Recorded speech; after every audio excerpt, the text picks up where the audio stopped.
여러분, 오늘 저는 한 가지 질문으로 이야기를 시작하겠습니다.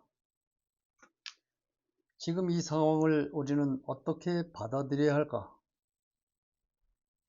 한동안 장인수 기자를 향해 많은 말이 쏟아졌습니다. 가짜 기자다, 전직 기자다, 신뢰할 수 없다. 이런 말들이 인터넷과 방송을 통해 끊임없이 반복되었습니다. 그때 사람들은 이렇게 말했습니다. 저 사람 말은 믿을 수 없다. 장인수 기자가 거래를 했다는 말은 어디에도 존재하지 않습니다. 검찰로부터 들었다. 고위 관계자가 공소 취소해줘라 했다는 것이죠. 검찰은 이재명 정부가 우리와 거래를 원하는구나 생각을 했다더라. 이 말이 전부이지요.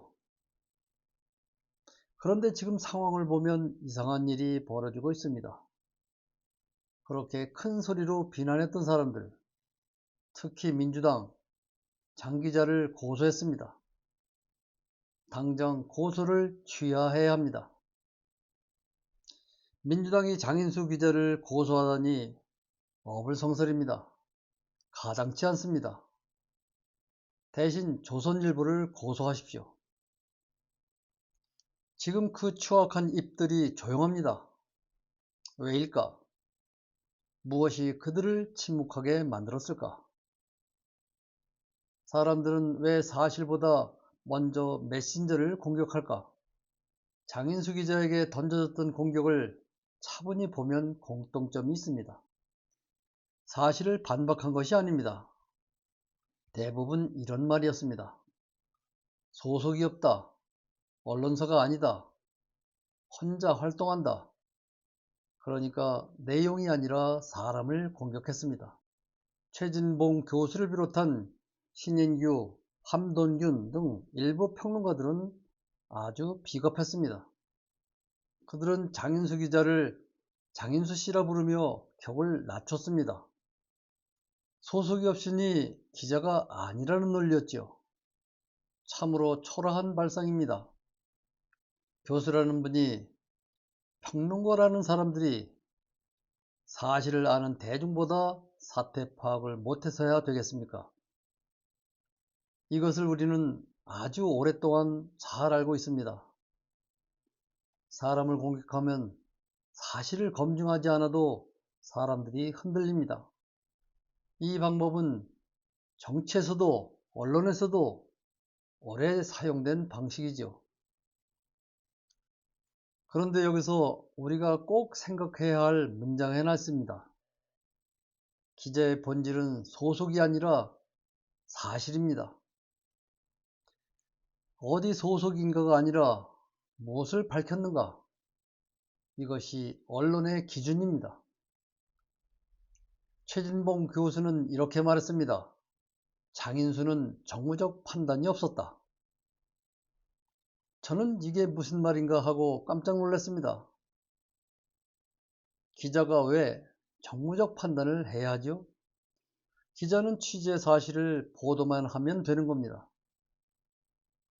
기자를 잘 모르는 발언입니다. 그렇다면 왜 많은 평론가들은 그 사실을 보지 못했을까? 생각해 보십시오. 사실을 확인하는 일은 어렵지 않습니다. 자료를 보면 됩니다. 말을 비교하면 됩니다. 그런데 어떤 사람들은 그것을 하지 않았습니다. 왜일까요? 두 가지 이유가 있습니다.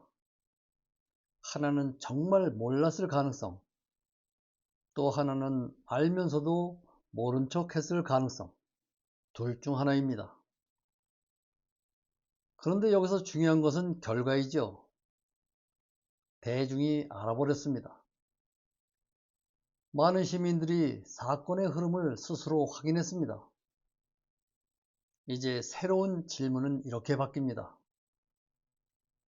대중은 알았는데 평론가는 왜 몰랐을까? 이 질문은 단순한 질문이 아닙니다. 이것은 우리 사회의 언론 구조를 보여주는 질문입니다. 언론은 왜 진실보다 진영을 먼저 생각할까? 우리 사회에는 이상한 습관이 있습니다. 사실을 보기 전에 먼저 묻습니다. 어느 편인가? 이 질문이 모든 판단의 출발점이 됩니다. 이 편이면 옳다. 저 편이면 틀리다.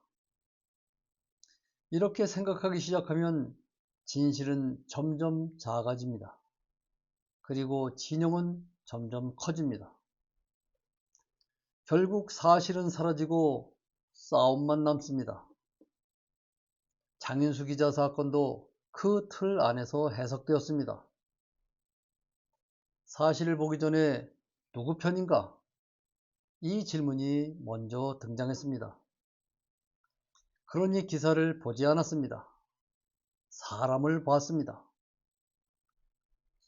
진실은 정말 오래 숨을 수 있을까요?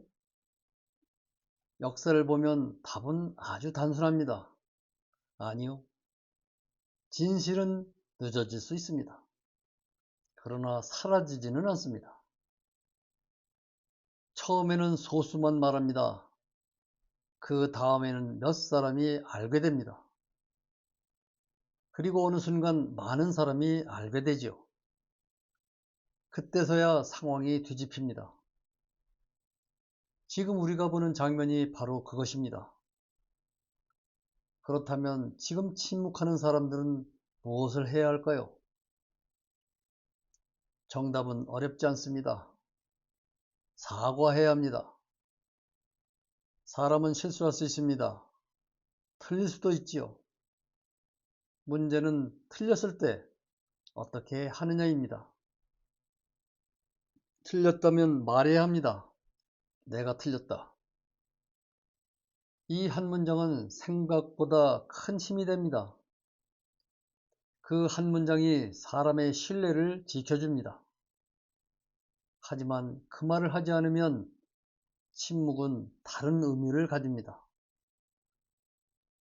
우리는 왜 한 사람의 용기를 쉽게 무시할까요? 장인수 기자는 처음에 혼자였습니다. 많은 사람이 비웃었습니다. 왜 저러나? 괜히 문제를 만든다. 이런 말들이 많았습니다. 하지만 역사를 보면 대부분의 진실은 처음에 혼자였습니다. 혼자 시작하죠. 그리고 나중에 많은 사람이 그 뒤에 섭니다. 우리는 그 장면을 수없이 봐왔습니다. 이 사건이 우리에게 가르쳐 주는 것은 아주 단순합니다. 진실은 사람의 숫자로 결정되지 않습니다. 많은 사람이 말한다고 진실이 되는 것이 아닙니다. 많은 사람이 침묵한다고 거짓이 사라지는 것도 아닙니다. 진실은 그 자체로 힘이 있습니다. 그래서 시간이 지나면 항상 위로 떠오릅니다. 오늘 우리가 보는 장면이 바로 그것입니다. 장인수라는 이름은 어쩌면 한 사람의 이름이 아니라 진실을 끝까지 말한 기자의 이름, 그 자체로 기억될 것입니다. 반대로 사람을 공격하며 사실을 외면했던 이름들은 다른 의미로 기억될 것입니다. 역사는 언제나 그렇게 기억됩니다. 여러분, 오늘 우리는 이 장면을 지켜보고 있습니다. 그렇다면 다음 질문은 무엇일까요? 우리는 스스로에게 질문을 해야 합니다. 앞으로 또 누군가가 혼자 진실을 말할 때 우리는 어떤 편에 서 있을까? 그 사람을 비웃는 편일까? 아니면 그 사람을 차분히 들여다보는 사람일까? 다음 이야기는 바로 이 질문에서 시작됩니다. 오늘은 여기서 마칩니다. 고맙습니다.